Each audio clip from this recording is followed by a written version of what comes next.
Developmental dysplasia of the hip is also known as DDH in short.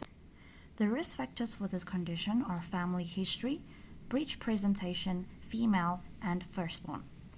So under clinical presentation, they can present during 2 periods, either in the early neonatal period or later when they are more than 6 months of age.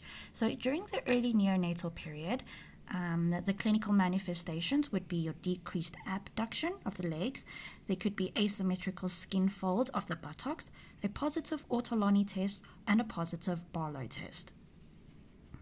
Later, if they present after they are 6 months of age, they can have decreased abduction but excessive internal and external rotation of the leg. Late walker, leg length discrepancy, telescoping of the leg, Trendelenburg gait ensign, and they could be limping. Okay. The investigations that we usually do are x-rays as well as your ultrasound. So the ultrasound is your first choice of investigations in your DDH less than 3 months in age. Okay. You wait till 6 weeks if the ultrasound is abnormal but clinically normal at birth, and most of the times these patients will improve without further medical intervention.